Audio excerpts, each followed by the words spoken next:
Hi, I'm Gilbert Gottfried. This is Gilbert Gottfried's amazing Colossal podcast. I'm deaf. I'm here with my co-host, Frank Santopadre. And once again, and he's turned off my earphones. No. Did I turn your earphones off? You turned off my earphones. Yes. Now I can hear myself. Okay, great. And where was I? Oh, yes. This is Gilbert Gottfried's amazing Colossal podcast until Frank fucked up the earphones. It's Frank Santopadre who fucked up the earphones. That'd be me. And we're once again recording it at Nutmeg with our engineer, Frank Verderosa, who lost 3 of our shows. Oh, cut that out. Okay. Our guest this week is a singer, musician, songwriter, and recording artist, and one of the most popular performers to emerge from the pop music period known as the British Invasion.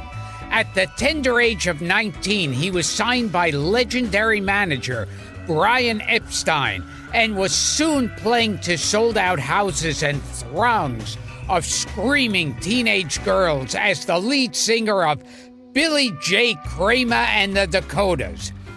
Along his 6-decade journey, he's recorded hit records such as Bad to Me, Little Children, and From a Window, appeared on popular shows like Shindig, Hullabaloo, The Ed Sullivan Show, The Tammy Show, and worked with George Martin, the Bee Gees, the Rolling Stones, Badfinger, Gene Pitney, the Hollies, Jerry Lee Lewis, Dusty Springfield, the Kinks, the Ronettes, and oh yes, 4 guys named John, Paul, George, and Ringo.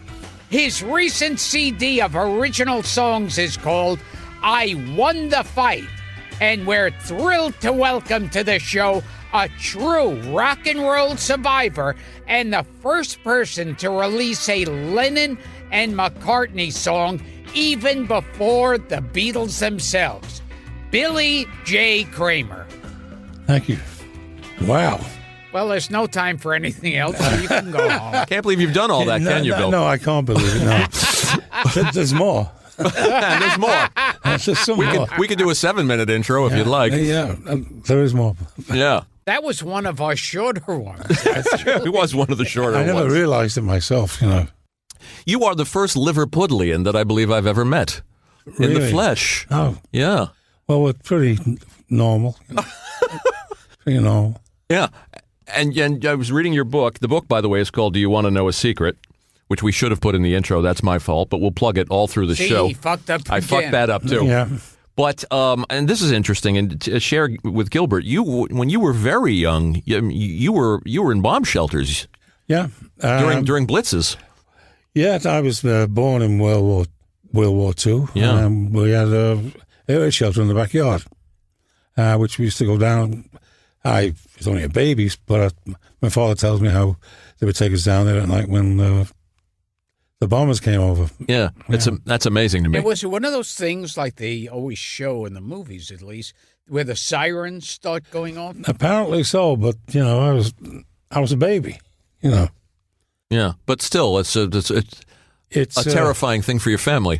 Terrifying when you look back at it. It is scary. It's scary. And what is Bootle? Bootle is just a part of Liverpool? Is it a neighborhood? Bootle is a suburb of Liverpool. It's a suburb. The amazing thing is I found out recently that the Beatle, logos, the font is Bootle. That's what it's called. Really? The name of the font, the famous Beatle font. That's cool trivia. Wow. Yeah. That's cool trivia. Yeah. And how old were you when you first started getting interested in music? As a kid at school. Yeah. You were in a choir. I was in the school choir. That was it was one of those things. The choir master was a man called Mr. Burke. And one day he had us all singing and he just walked around the class. I'll take you. And he grabbed me. And that's how I got in the choir. And who were you? What were your favorite type movies when you were going to movies, and your favorite actors? I wasn't really into movies, so you don't get into that until you get a bit older. Mostly cartoons, Popeye and, stuff like that. But you saw Tom and Jerry. You saw Rock Yes. Around the Clock, and that was influential. Well, I just saw Rock Around the Clock, because that was when rock and roll was first coming in Great Britain. And I remember it was like the Teddy Boy era. Mm-hmm. And I remember them like ripping the cinema seats up and throwing them at the screen. What's a Teddy Boy? A Teddy Boy is a guy with greased back hair, long drape jackets, velvet collars, drain pipe trousers, and then Beetle Crusher shoes. Wow. And they would tear the seats out and throw them at the screen. That's what happened. Wow. And that was Interesting. And I heard John Lennon say he wanted to come across as a teddy boy all the time, but in real life he'd be scared of them. I think so. I think he had a sort of teddy boy thing about him. I remember sort of when they did a Magical Mystery Tour, and they had a big party at a hotel in London, and we were all instructed to turn up in fancy dress, and he just turned up in a denim jacket with John in studs on the back with his hair greased back. That was his fancy dress, which I thought was cool. So you're in a choir. The teacher's plucking you guys out of hand-selecting people for this choir. And when you bought yourself a guitar at a certain point? You taught yourself the guitar? Yeah. When did the rock and roll thing sort of start as an idea? I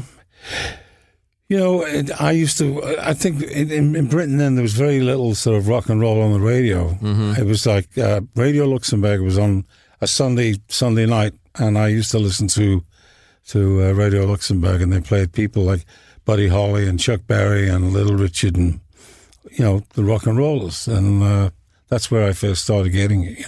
And what was happening in Liverpool around this time? Funny enough, skiffle. Yeah. And I don't know why, but skiffle to me, I always had the feeling it wasn't going to be around long. It was just one of those instincts I had as a kid. I remember having a tea chest with a broom handle and string. A tea chest? Yeah. And acoustic guitars and washboards and singing. When you look into it, though, skiffle is American. That's the funny thing about it. It's American traditional music when I checked it out. That's interesting. When we hear skiffle, we think of Lonnie Donegan and does your bubble gum, chewing gum lose its flavor on the bedpost overnight? And My Old Man's a Dust Man. Right. But the big record for him that made him was Rock Island Line. Okay. I'm not going to sing it. But that's all right. You don't have to sing it. That was it, So at some point you started a skiffle group. Yeah, friends of mine, everybody did. It's just a cheap thing to do. There wasn't a lot of money around at that time. Yeah. And then I got into, I taught myself the guitar. I was self-taught. Mm-hmm. And I used to just play with kids from the neighborhood. What kind of stuff did you play? A lot of like Everly Brothers songs. Oh, American music. American music, Buddy Holly, and all of it. But you were shy. You didn't. I still am. Yeah. But it's interesting for a performer, and you make a point in the book of saying that you were content to stand in the back and just play, and you never dreamed of becoming front and center, becoming the lead singer. I'm glad I did. You're glad you did. I'm glad you did. Sometimes I don't know. But I'll be honest with you. The band auditioned quite a few different singers. And you mean the Dakotas? No, I was with a band called the Coasters. Oh, the Coasters, right. Were you the Phantoms first? Yes. Yeah. And they auditioned different singers who didn't last long. And then one day they said, Billy, your guitar playing is not progressing very well, so I think you should have a try at singing. And I remember singing at this, like, what do you call them here? These halls where... Legion Hall. Yeah, Legion Hall, sure. I sang at this Legion Hall, and the guitar I had, I thought I put the guitar on the stage and thought this will be a passing phase, and it got stolen that night, and I couldn't afford another, so that was me. That's how I ended up singing. Uh-huh. And when did you first see the Beatles? I know the answer to this. December 1960. Yeah. Yeah. Where did you see them? Little Town Hall. And you knew something. You knew there was something different about them immediately. I knew it. Yeah. It was one of them places where people used to go on a Thursday night and sort of like stand around, hang out around the perimeter of this ballroom, and I was just hanging out, and the curtains opened and Paul McCartney was singing Long Tall Sally, and everybody just ran to the front. I'd never seen that before. And I just went, wow. Who are these guys? Who are these guys? And I remember I said to my friends, they're going to be bigger than Elvis. And they went, you've been drinking too much. And I sincerely meant it. I always felt that they were going to be really big. And 5 Beatles at this point, right? It's Stu Sutcliffe and Pete Best. Yes. Yeah. Yeah. Yeah. And with Pete Best, there's one of those stories. I know. Yeah. It's one of those stories that, nobody's ever given a real answer. To me, it was always strange that suddenly, like, the Beatles are going to make records and everything, and then Pete gets dropped and. Well, there's a point in the book I found interesting where you just talked about it. Maybe it wasn't that show, but it was another show where you saw immediately upon the conclusion of the show, the girls made a beeline for Pete. Well, Bob Willer, who was the local DJ, after every show he'd say, let's hear it one more time for John, George, Paul, and Pete. And when Pete Best used to walk on the stage, the girls would just jump up and go crazy. So the prevailing theory is what? Why would you want to get rid of someone like that? Right, but the most popular theory, I suppose, Gil, was what? It's like he's getting old. No, I think what the one I heard was Ringo was a better Beatle, than what Pete was. Just more of a team player? He fitted in, so, I'll get into it if you want to. Yeah, we'd like to hear it. As somebody, my knowledge of business and what goes on in show business, as we all know, it's a terrible business, and it's. I think we can all attest to that. And it can be very unkind at times. It must. How must he have felt? Yeah. It must have been. He'd been through all the Hamburg and the gigs. And sure, of course. And then suddenly you get dropped. And, it's a bit. That's rock and roll. That's show business. Now, you were talking to us before the mics went on, because that's when we do our best part of the show. But you spoke to Pete Best recently. I see him from time to time, and he's very unassuming. He's a very nice man. I like Pete very much, And he's still in Liverpool. He's still in Liverpool, yes. Now, does he carry... it's like, when you think about him, he's one of those stories where you go, oh, my God, the Beatles became bigger than God. Yeah. From the times, I've never seen him show any signs of resentment, Be very hard not to, but he just comes across as a very humble, nice person. Mm-hmm. But it must have been tough at times, I'm sure. I'm trying to get the chronology of this. So you were with the Phantoms, then the Coasters. Yes. And when do you change your name from Bill Ashton to? When I was with the Coasters. And why? Because the guys in the band thought I needed a stage name. I thought my own name, which is William Howard Ashton, was a good name, but it wasn't rock and roll-y enough. Looking back, interesting. And they got this big list of phone numbers, and I said, "Do what you want, as long as it's got to be Billy." You wanted to obviously keep your first name. I had to keep that, and they got on to a telephone operator. Said, "Which name do you like the best?" And she said, "Billy Kramer." And they said, "Okay, that'll do." Now, most people assume the J in your name means Jew.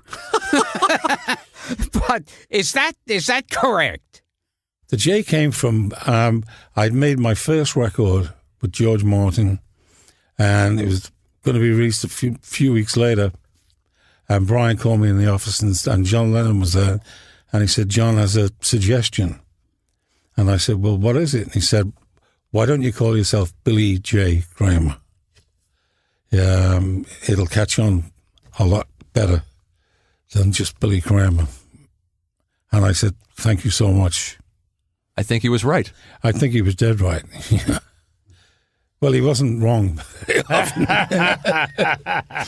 Yeah. So you're Bill. So it's Billy J. Kramer and the Coasters. No, the Dakotas had left. Oh, you'd left by this. Because by this time, what had happened? Billy Kramer and the Coasters. Billy Kramer and the Coasters, yes. Okay, now I'm getting it. And then what happened was I worked for British Rail, and I was about to leave, get out of rock and roll altogether. You worked on locomotives. Yeah, I was going to go to crew and do a course with Rolls-Royce for a year, and that was about it. I was going to pack it all in, and then Brian Epstein came along and made me an offer, and I'd always thought, I'd seen other people, but to me, I always thought if anybody was going to open doors and do it, it was going to be Brian.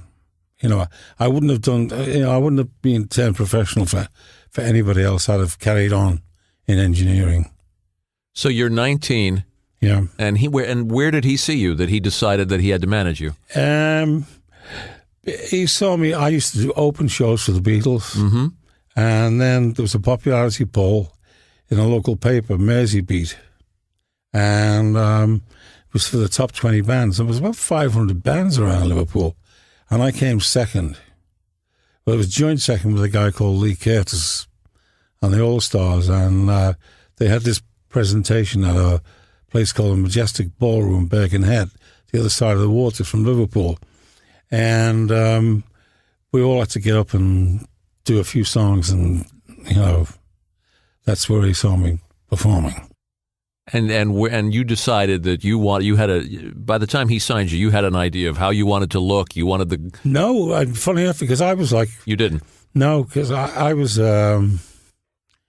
flamboyant, I used to wear like gold army jackets and pink and stuff like that, and because I thought that's what young kids wanted.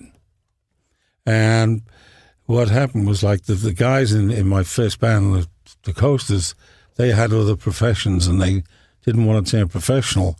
And Brian put me with an established band from Manchester, the Dakotas. The Dakotas. And they said to Brian, "We're not going to, we won't do it if he's going to be like the way he is. He's got to like..." You were a little glam? Was that it? And I didn't know that at the time. I found out later, but that was part of the deal. He's going to have to dress down. And that was one of the first things he said to me, "We're going to throw away the Christmas tree." I love that. Yeah. So you got rid of the gold suit and the gold shoes. Yeah, all that kind of stuff, yeah. It's so funny to me that Liverpool in America only means the Beatles. It's like no one else lives in Liverpool. Like there's no life other than... Well, it's completely associated with them, yeah. Well, the thing is, what people don't realize is that they've always had great soccer teams.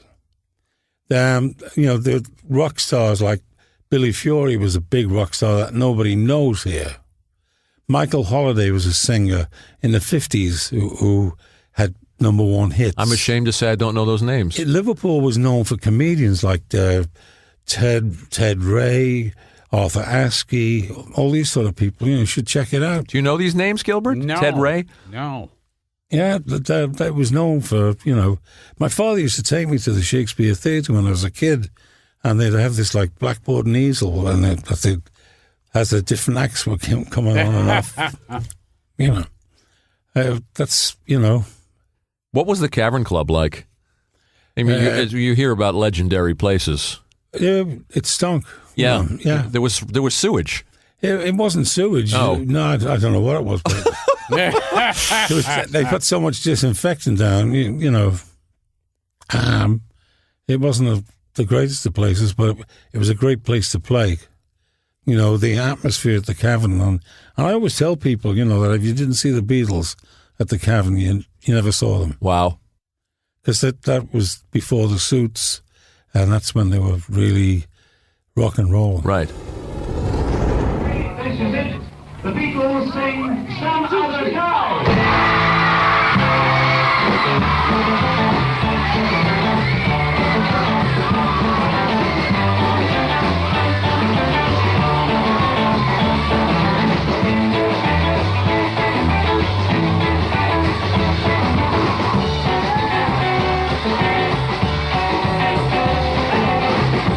Some other guy now, taking my love away from me. Oh, now, some other guy now, taking away my sweet desire. Now, some other guy now, I just don't wanna hold my hand. Now, I'm a lonely one, lonely as I can feel. Oh, now, some other guy, sipping up a honey like a yellow dog. Now, some other guy now, taking my love just like a pop. Oh, now, some other guy now, taking my love away from me. Oh, now, I'm a lonely one, as lonely as I can feel. Oh,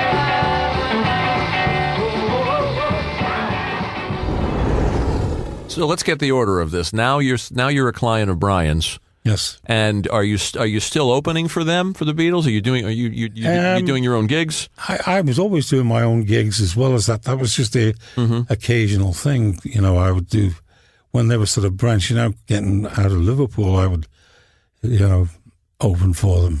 And they were a cover band. That's what I find so fascinating at the very beginning. Yes, they were a cover band, but the thing is with the Beatles, they were very clever about the covers they did.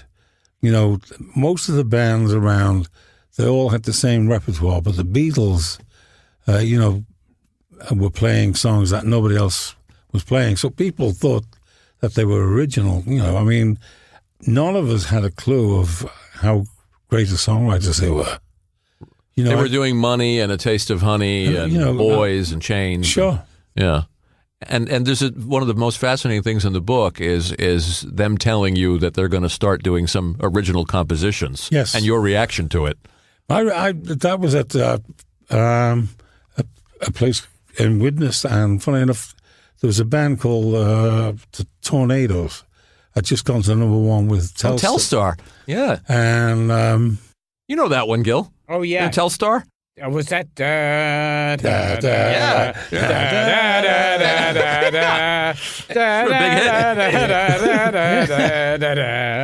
And I was doing the show, and it was Freddie and the Dreamers, myself. I love Freddie and the Dreamers, and the too. Beatles. And I went in the dressing room and I said, I knew they were going down to London. They were rehearsing Twist and Shout in the dressing room. And I said, what are you going to record, lads? And they said, a few things we've written ourselves. And I said, why don't we get some, like, Goffin and King or somebody to write some good songs? Because, and because nobody knew, Right. Yet, when you heard Please Please Me. When I heard Please Please Me, I knew it was going to be #1. When I heard Love Me Do, I thought, that was a shock to me, because I was like, I'd heard the Beatles doing, like, Slow Down and Money and McCartney singing Long Tall Sally. And I was in the van with the Dakotas one day, traveling along, and I heard Love Me Do, and I thought, that's not them. It's like something the Everly Brothers would do. Yeah. And I was a bit disappointed. But then I heard Please Please Me. You said that's a hit. Oh, yeah. Interesting that you had the ear for that and you knew. Oh, yeah. I always wonder, and I've asked a few people, is where do you think the Beatles would have wound up without George Martin? I think they'd have been successful. I think it was inevitable. I think with the songwriting ability and the talent, they would have somehow got the. It was just made to. It was, it was in the stars. In the stars. That's interesting. So now, when Brian puts you with the Dakotas, right? There's a kink because you guys don't seem to get on very well. Well, Liverpool people and Manchester people don't really, Is that a fact? Well, there's the rivalry about soccer. Okay. It seems stupid, but there is. It does. I mean, I think anybody being a bit funny about, soccer and sports is a bit ridiculous. But we were all young, and plus, they were just different kinds of people than I was. Yeah. I'm still very down to earth. I've always tried to be that way, and that's it. They were a different type of people than me. So, at one point, your band wasn't even speaking to you. Yeah, it was weird because, I went to Hamburg, and they went their way, and I went my way, and it was very hard because I'd never been away from England at all, Were you gaining confidence, though, as a singer? Because No, you weren't? No. Interesting. It's very, people go on about that thing. To me, I think like things like self-esteem and gaining confidence, it's a funny thing, when you still, you have a few number one hits and you do all these big shows and yet you still think like, what's all the fuss about? I always say I tell my wife the story about like going to Manchester. Your wife, Ronnie, who's here, who we just met, who's lovely. We go to, I go to Manchester on a train and I'm like William Ashton. And at the time there was a thing going on in England called the Profumo trials where these politicians were. Yeah, it's famous. Yeah, right, famous. And they had me throwing files and pushing filing cabinets over in the studio. And then I get the train back to Liverpool and I'm walking up the street and it's like this crowd of kids at the top of the street. And I thought, what's that all about? Is there a fire or something? And it was kids who'd seen me on TV and they were all, I had to get a police escort and all that kind of stuff. And like everything changed. How strange. Just, and I always felt like I was just a self-conscious, overweight kid. And it's like, what these girls didn't look at me 3 months ago. Right. 3 months ago, I was working on trains. Yeah, 3 months ago, I was in Greece, up to my elbows in Greece. And, right. So the girls are never a bad part of the rock and roll life. No. That seems to come up a lot with the musicians we've had on the show. I know, everybody's like that. Yeah. So when did you meet Gene Vincent? Gene Vincent was appearing at the Star Club. Bebopalula. Bebopalula, yeah. And that's where I met him. Yeah. Died young. Yeah. Yeah. Well, he, What was he like? A rock and roller. Yeah. he rock and rolled and he played hard, But I got on very well with him and it was, we struck a friendship and we were good friends. I saw him from time to time. Sure. And this is later, but one of Gilbert's favorites is Gene Pitney, another Gene yes. that you befriended. Yeah. It was one of my early tours, and I'd seen there used to be this TV show called Jukebox Jury, and if something was a hit, they rang a bell. If something was a flop, they thought it was a flop, they'd smash the record. You know what I mean? Yeah. Okay. So I remember distinctly the record "Town Without Pity," and then I come to do this tour. And Gene Pitney's on it, and I'm talking to the guys who were in the band, and I go like, well, what's he like? And they go, well, he's a very good singer, Billy, but the kind of music that he does, I don't think, it's going to go down too well.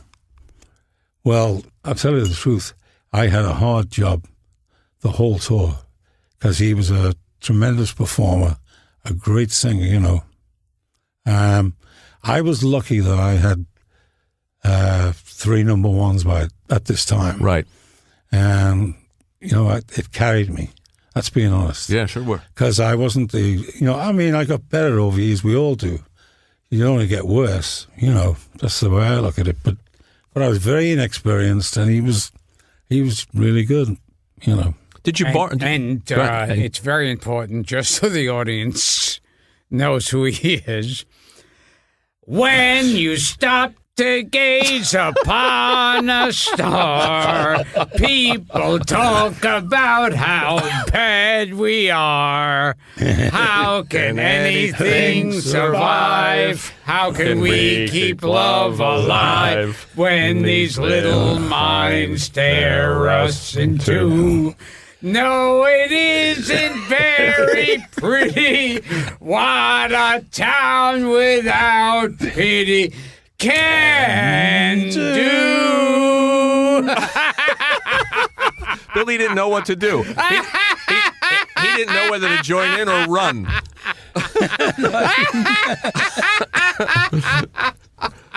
How's that for a voice, Bill? Should we get him signed up somewhere? It's no worse than these rappers that are going. There's a compliment, Gil. You brought up the songs. Let's talk about the songs. What Bad to Me happened first. Yeah, no, it didn't. Oh, it didn't? Do you want to know a secret? Oh, well, I got my chronology wrong. Yes. That was the first record, and it was before the Beatles. How did that come to be?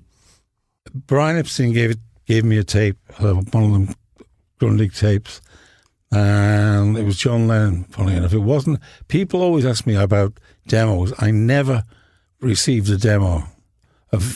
Apart from Do You Want to Know a Secret? It was just him on an acoustic guitar, and he said, I apologize for the quality, but I did it in the quietest place I could find and flushed the toilet. He had that sense of humor. Yes, and all the other songs I recorded, like Bad to Me, he came to the studio and sat at the piano and played me, actually. And he played me I Want to Hold Your Hand. He said, I want to play you a song and please give me your opinion. And he played I Want to Hold Your Hand. I went, can I have that one? And he said, no, we're doing that. We're keeping that one. Yeah.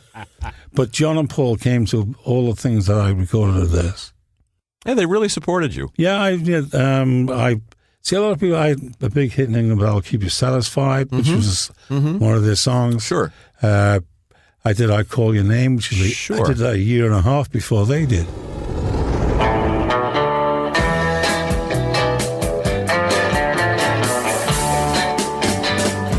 I call your name, but you're not there. Am I to blame for being unfair? Oh, I can't sleep at night since you've been gone. I never weep at night. I can't go on. Well, don't you know I can't take it? Were they writing songs for you as a favor to Brian or because they liked you? I hope they like me. Uh-huh.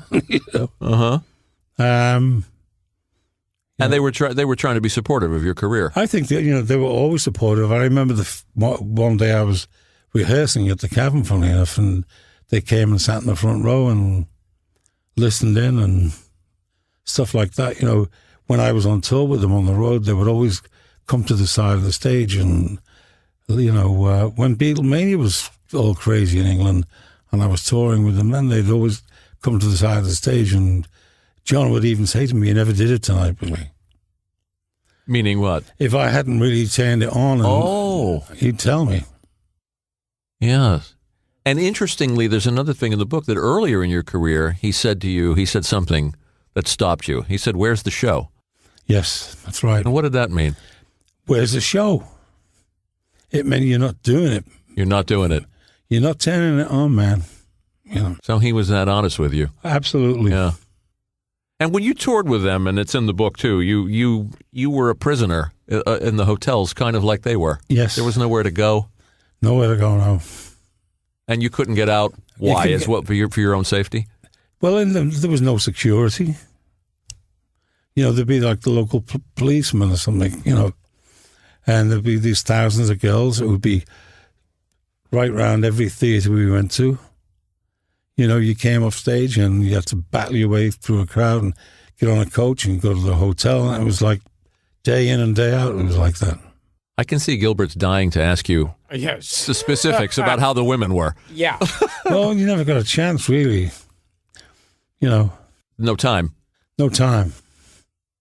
Yeah. Oh, well, that makes me feel better. Gil, that doesn't happen to you when you're in a hotel? Oh, For the yeah, weekend? after I do ha-has in Cincinnati, it's nonstop. They're swarming. Nonstop pussy. You know, it's you know, to me, it's very flattering. Yeah, sure. You know, but I mean, I don't know. I just, you know, I had girlfriends that I would see, but it was weird because, like, if I went to Liverpool, if I wanted to have a quiet drink, I'd have to go like 100 miles away to some, you know, country pub or restaurant. That's how it was. You ever see a movie, American movie called I Want to Hold Your Hand? Robert Zemeckis film? No. It's about the Beatles coming to New York and playing the Sullivan Show. Oh yeah. It's fun.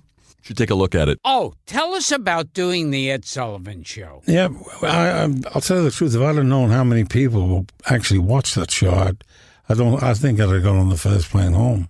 Really? Yeah. I mean, it's a bit nerve-wracking to, like, look at a camera and think there's 70 million people looking at you. What song did you sing? I sang all of them. I sang "Do You Want to Know a Secret?" and "Bed to Me" and "From a Window." Did you meet Sullivan? Did you have any experience of the No, man? he never said a lot to me. Yeah. No, it was weird because we did the sound. It was strange because I remember we did the sound check in the afternoon and they turned the amplifiers the wrong way round, and I was like, "What's this all about?" It was obviously because it keep the volume down, you know, and I went off and I just really made sure I knew exactly when I was going to be on when I came back. And I just went on and did it, you know. Mm-hmm.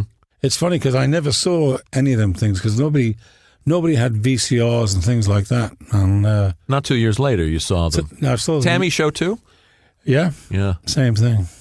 Tell us who you were on the bill with on the Tammy Show. We had Steve Binder here, as I mentioned to you. Oh, yeah, before. I've got to tell you the Steve Binder. Yeah. You know, Steve Binder, I don't know why, but I read this thing in a newspaper where he said when they brought it out on DVD, my least of all favorite was Billy J. Kramer. So I was on a plane going to Santa Fe with my wife, and I composed an email the whole trip. And when we got to Santa Fe, I sent it to him. And I said in the email, I said, you know, why did you pick on me? You know, because Leslie Gore was Poppy, the Beach Boys were Poppy, yeah, Jerry and the Pacemakers were Poppy. Why me? You know. So I sent this email off, and he came back to me on his hands and knees early. And He apologized. He apologized. Yes. So then he said, you know, the next time you're in California, I'd love to meet up with you. So when I went to California, we got together. That's nice. And he was very nice and asked me, he said, have you forgiven me? And I said, of course. He may never forgive us, Gilbert and I, but I'm glad he forgave you. Yeah. Oh, he's a good man. He's a good man. We enjoyed having him. I'll be honest with you. If I'd have known that he did the Elvis comeback special, I would have kept my mouth shut. Because I thought that was so good. That's funny. As long as you bring up the Tammy Show, I mean, tell us your experience of the Stones trying to follow James Brown. Well, you know, I'll be honest with you. I mean, it's impossible. Yeah. Because, you know, there was a lot of great artists on that show. An amazing Bill. Amazing, you know, and Chuck Berry, too. Chuck Berry, Marvin Gaye, the Beach Boys. Supremes. Yeah, all of them. It's the all-time Bill. The all-time Bill. And James Brown went on and was just at the top of his game. He was phenomenal. And it took about an hour and a half or 2 hours to shut the crowd up. And quite frankly, you know, I felt sorry for the Stones because, I mean, it was like, what can I say? It was a bit pathetic after, you know. I've heard comics say that about following you, Gil. It's because the audience is gone after. Everybody's had that experience. Right. It's like people say to me, I had someone recently talking about like following the Beatles and like, did you ever follow? I went, yes, I did. What was it like? Terrible. There's been a few of Alan and Rossi, I think, followed the Beatles. Oh, on Sullivan. Yeah. But this was at a gig in London. And Brian Epstein says, you're going to have to close on it. I went, why? He said, they've got to go somewhere. I said, well, can't the Big Three do it? That was another band that he managed. He went, no, you've got to do it. It was hard work. There was no following them. No, it was hard. No. Yeah. It's like following God. Yeah. I hate to say that, but... It's interesting. One of the stories in the book is how their equipment would arrive late sometimes, and they'd wind up playing the Dakotas instruments. Oh, yeah. That there's supposedly a picture of Ringo playing. There is a picture of Ringo playing the Tony Bookbinder's drums. It's great. Yeah. So do you want to know a secret as a hit? Yes. And then what happens?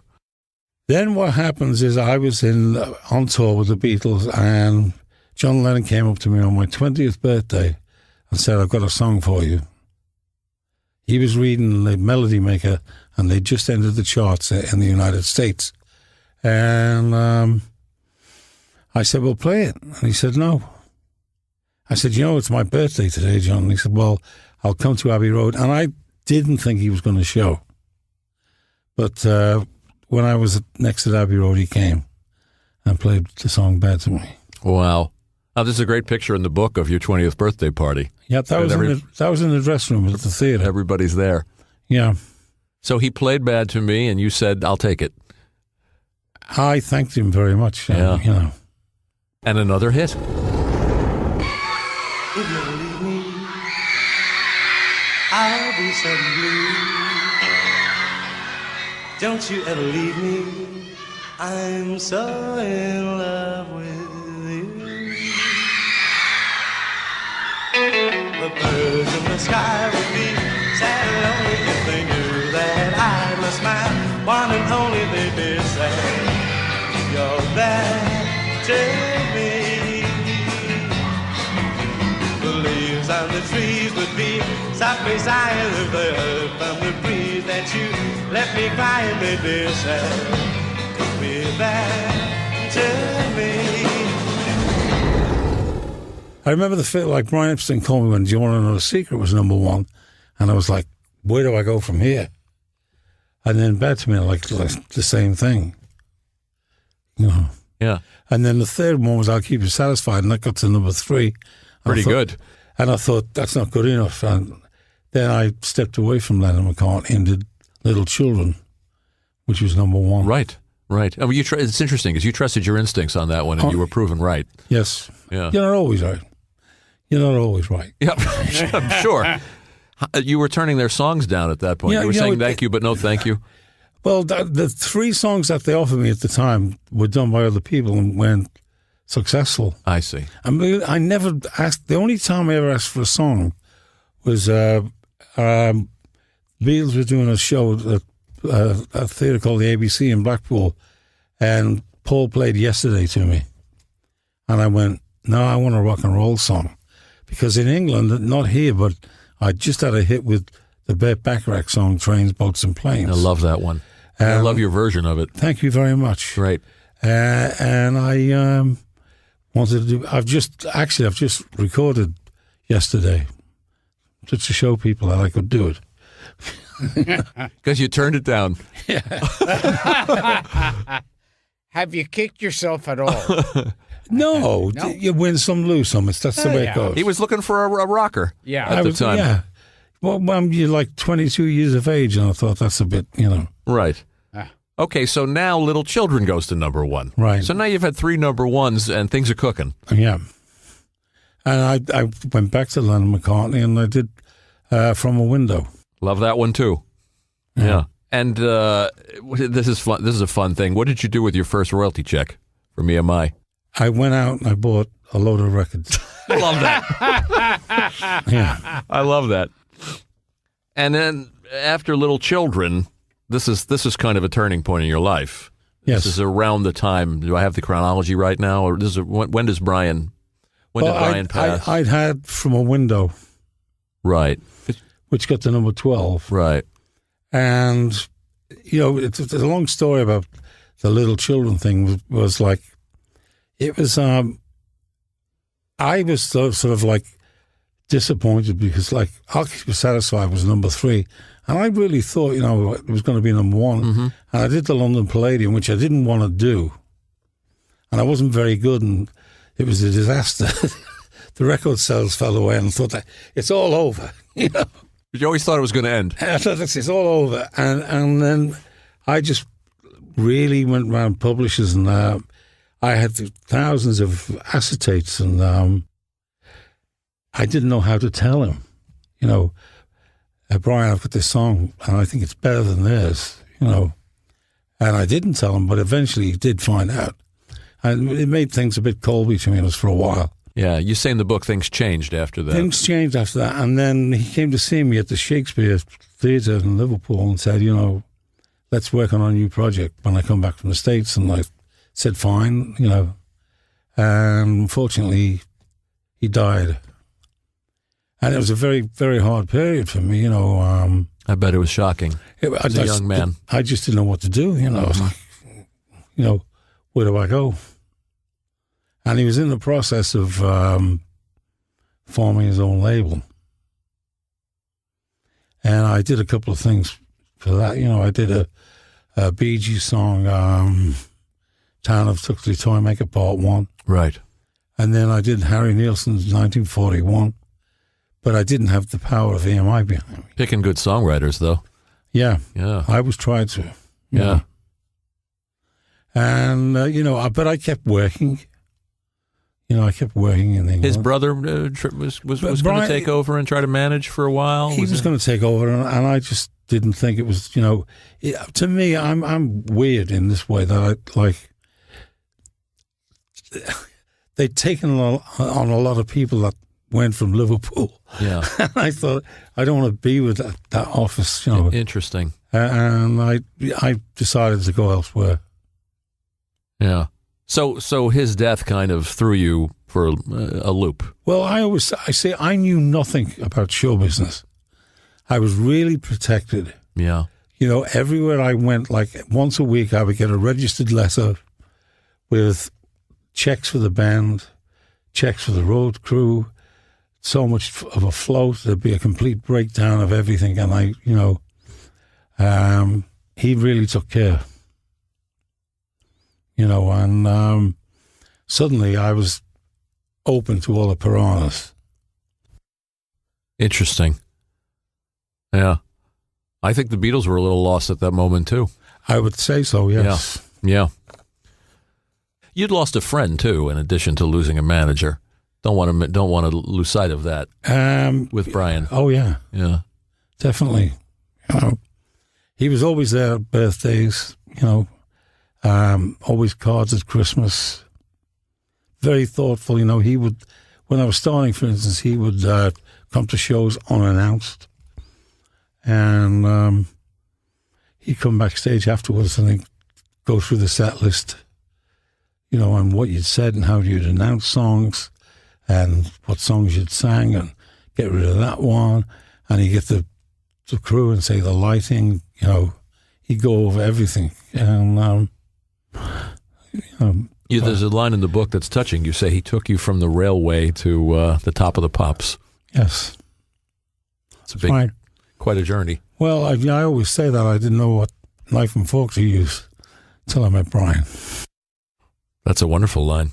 But, you toured with the New Dakotas for a bit.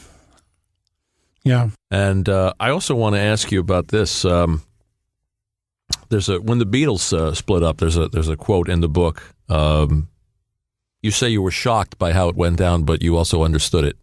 You understood the pressure. Of course. Yeah. Yeah, I mean, something like that can only go on for so long.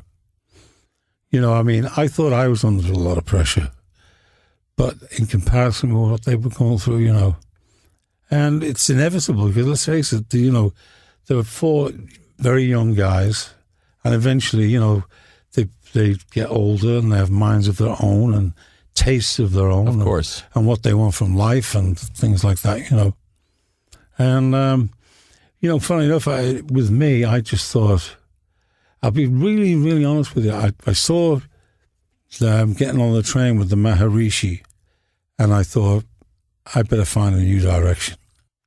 Wow. Well, like the Beatles themselves realized that after a while. I realized it right away, though. Yeah. Tell us a little bit about John. I mean, you get the sense from the book, your book in particular, but other things that I've read, that he could be a handful.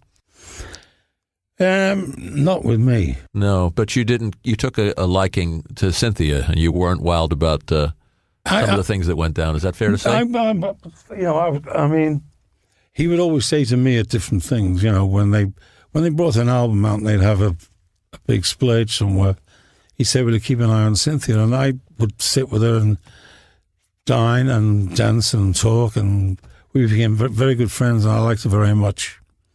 And I'll be honest with you, I mean, I was shocked when he went off with Yoko Ono. I can understand it now in later years, but it made me kind of back off, And people would say to me, "Why didn't you go and see John?" And I was like, and I've always been sorry that I never reconnected, You worded very sweetly in the book, and you said that when he died, it felt like the sun went out and traffic stopped. That's right. Which is really painting a picture. That's really. That's how it felt. It's like I remember being like in the middle of London that day, and that's exactly how it felt. And a lot of people have strong opinions about Yoko Ono. What was your opinion? I can't really give an opinion because, believe it or not, I've never met her. Oh, you never met Yoko? I never met Yoko, and so I can't form an opinion. Sure. Obviously, it was the love of his life, and that's the way it is, What can I say, Were there opportunities to reconnect with John that you didn't take? Yeah. I was over here on tour, and people would give me his card, and I just never bothered. Yeah. Well, how could you know? Well, it's just, I don't know. Yeah. I really wished I would have done. I think, going through a divorce myself, afterwards, I also could see it in a different way.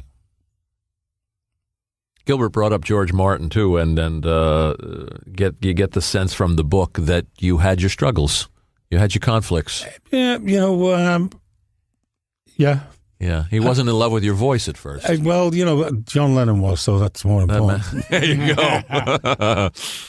I'll be honest with you. I was very intimidated by George, and meeting George Martin to me was like meeting the Duke of Edinburgh. That's intimidating. Yeah, it's intimidating, and I didn't think he was very warm, and I was a very shy, kid. But I hear all these wonderful stories, and he did wonderful with the Beatles. But I mean, things like Bed to me, I spent a whole day of like converting him, saying it's the wrong key, George. We started off in the morning recording Bed to Me in E, and I said, no, it's too high. We should do it in D. It sounds shouted in E, and he poo-pooed me. So he gave in the end, and when we changed the key, it worked, And I don't know,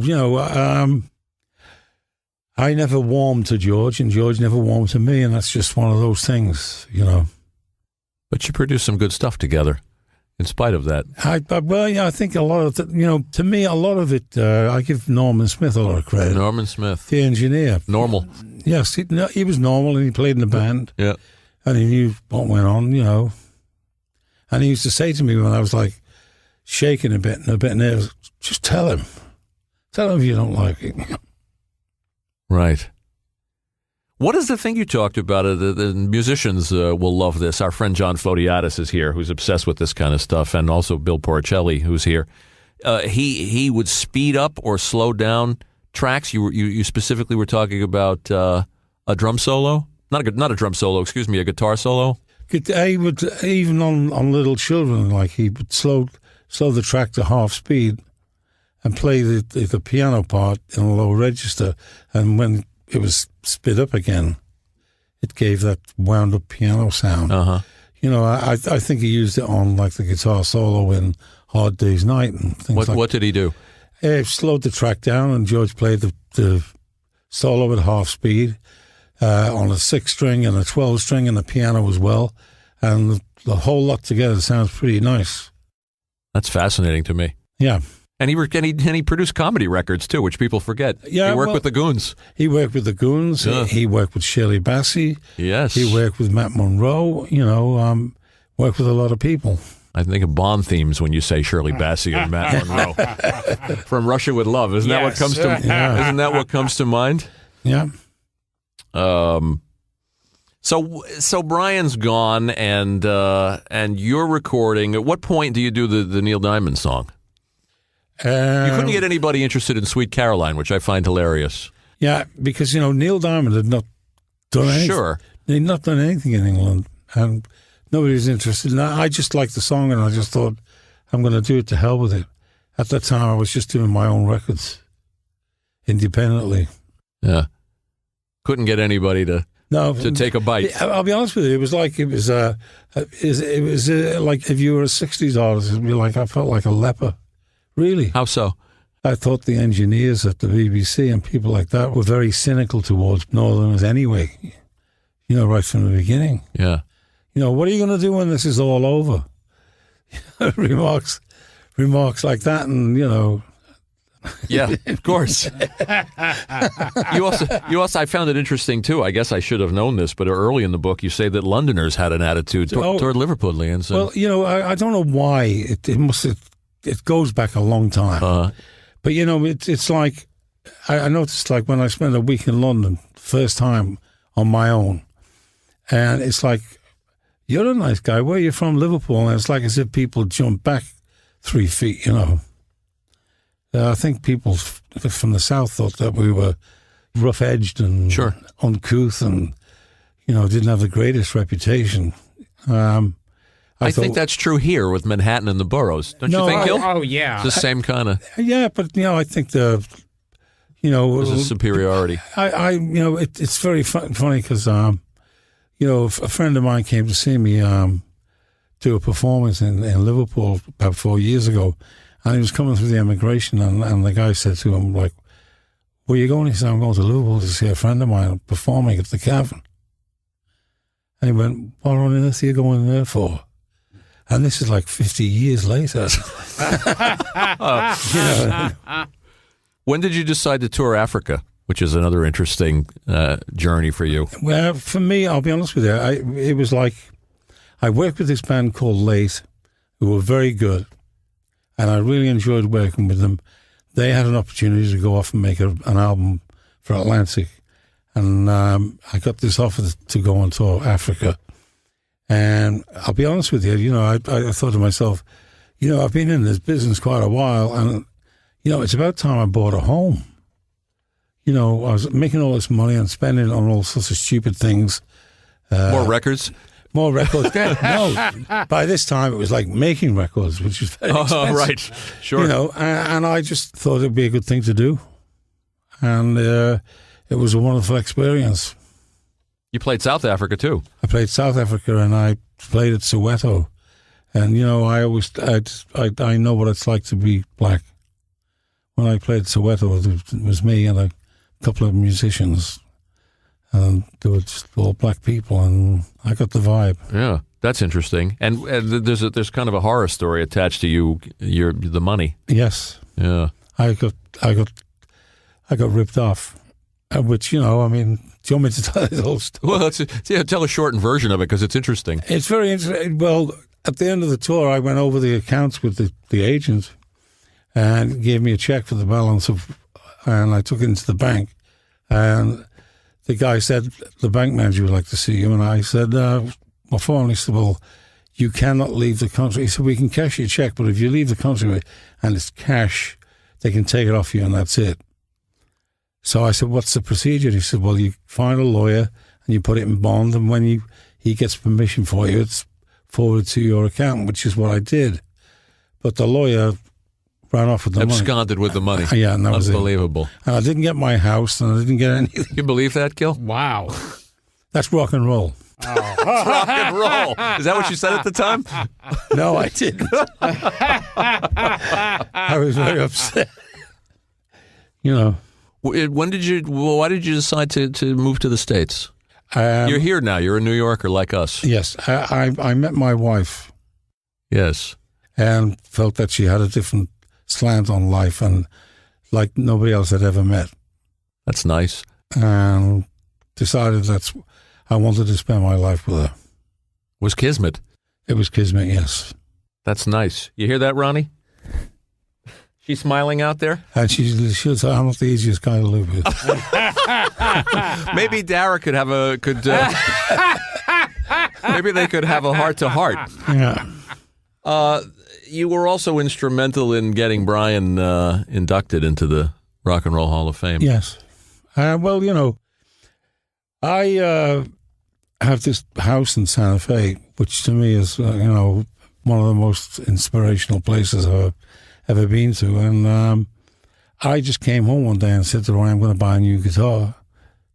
And she said, well, you haven't played one. I bought you one 25 years ago. And it just sat there. And I said, well, I hate to tell you, but it was a piece of junk.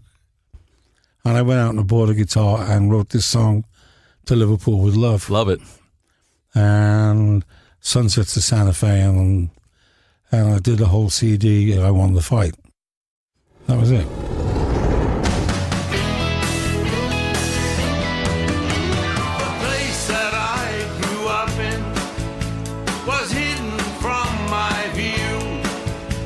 It took 4 lads and rock and roll to make the world come new. I had a girlfriend, Maureen, the envy of my friends. She put me on the spot, I wouldn't tie the knot, and I never ever saw her again. Home to Liverpool with love.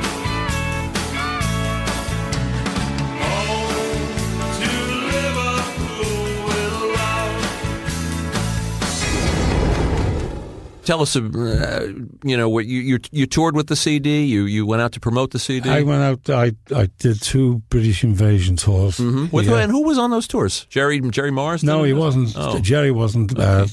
Mike Penner from the Searchers. Oh, okay.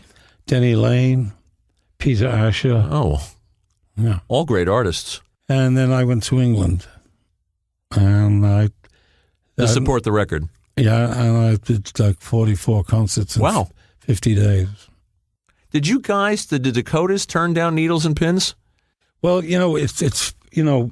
You remember that one, Gil? Oh, it was God. very Needles and Pins. Oh, yes, yes. You know, because, why do I think Sonny Bono wrote that song? You know, people ask me about it, and that was one of the frustrating things with the Dakotas. I mean, I would go to them with the song like that, and they go, we're not playing it. It just didn't. You know, and I was like in New York, and I met Jack Nitze, who did the arrangements for the Spectre records, and he gave me When You Walk in the Room and Needles and Pins. Uh-huh. And I at the time, I had a record player in my car that played 45s. And I went, I'm home a while, and I'm playing these songs. I thought, these are hit songs. And when I played them to the band, they were like, you know. They just didn't. They didn't. I'll be honest with you, I always say that it's a long time ago. There's no hang-ups, but, you know, it was a bad move. Yeah. It was a bad move. Big hit, Needles and Pins. Yeah, big hit, but I mean, it was a bad move working with them. Oh, I see. I see. In the broader sense. Do I have that right? Is Porcelli out there? Didn't Sonny Bono write Needles and Pins when he was working for Spectre? Jackie D. Shannon, I think. Oh, well, I'm getting a thumbs up from the research team. All right. We'll throw it out there. Yeah. They should have listened to you, Bill. I know. But I'm not right all the time. None of us are. Do you guys, you guys want to take it? Would you dare do something as bold and as crazy as singing something with Gilbert? Yeah, if he wants to, yeah. You got a guitar. That was a reaction. Get a guitar and I'll... But we do have something, we do have a kind of a karaoke version. Of what? It's Do You Want to Know a Secret? Which I hope I can still sing it. You should have. I apologize for the karaoke track. That's all right. But we should do some damage here. Yo, there definitely will be damage. You are about to sing with a British invasion icon, my friend. I hope. Well, just say when. Frankie? You don't know how much I really love you. You don't know how much I really care. Now listen. Do you want to know a secret? Do-da-do. Do you promise not to tell? Whoa. Closer. Do-da-do. Let me whisper in your ear. Do-da-do. Say the words you like to hear. I'm in love with you. Ooh. Closer. Let me whisper in your ear. Say the words you long to hear. Go ahead, Gil. That's your part. Oh, I know this. Oh, wait. Here. I know the secret for a week. Wait. Oh, you're cross. Sorry. Listen, secret for a week or two. Nobody knows, just we two. Listen, Do-da-do. do you want to know a secret? Do-da-do. Do you promise not to tell? Whoa. Closer, Do-da-do. let me whisper in your ear. Do-da-do. Say the words you love to hear. I'm in love with you.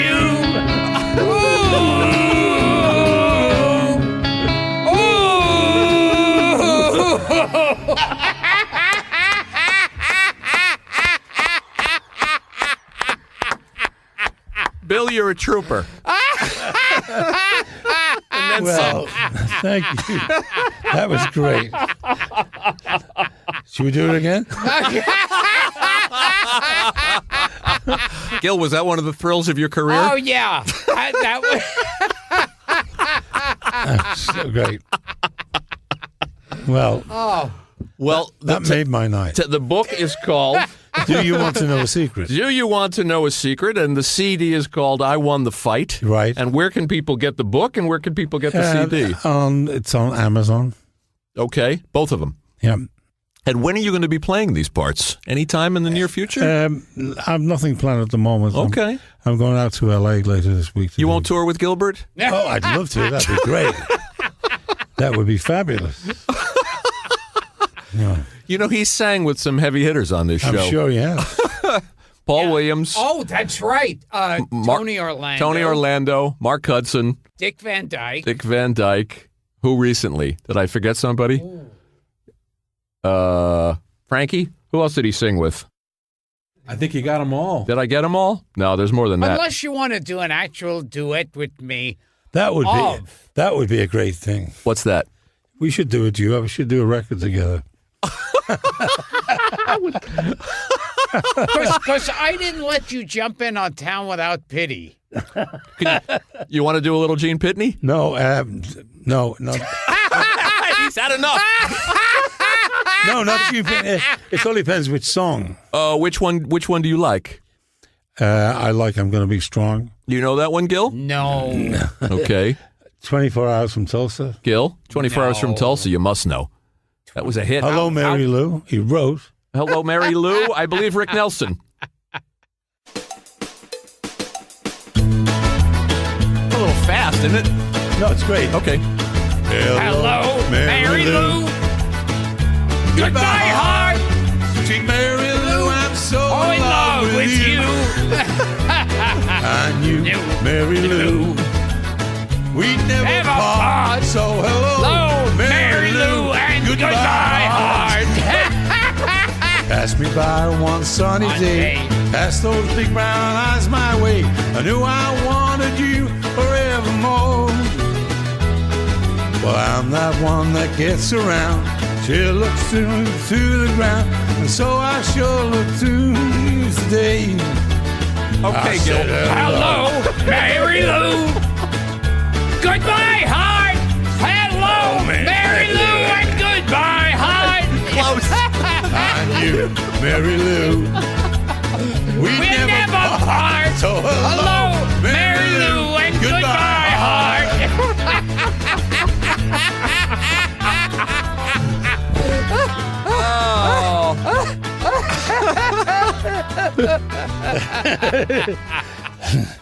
Oh, that was fantastic.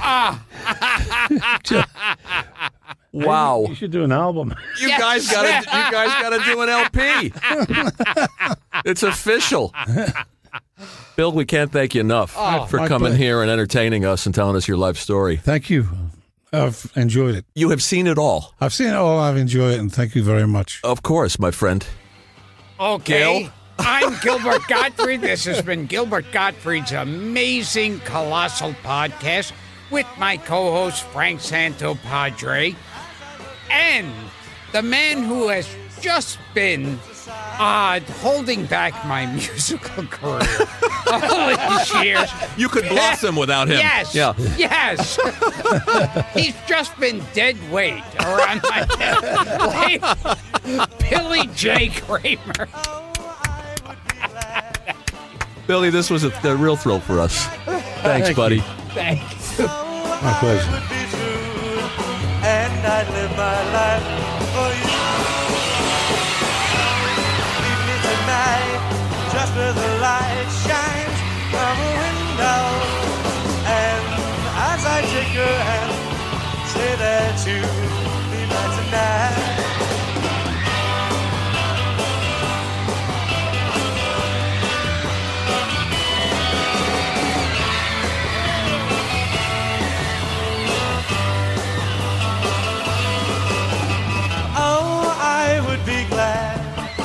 Just to have a love like that.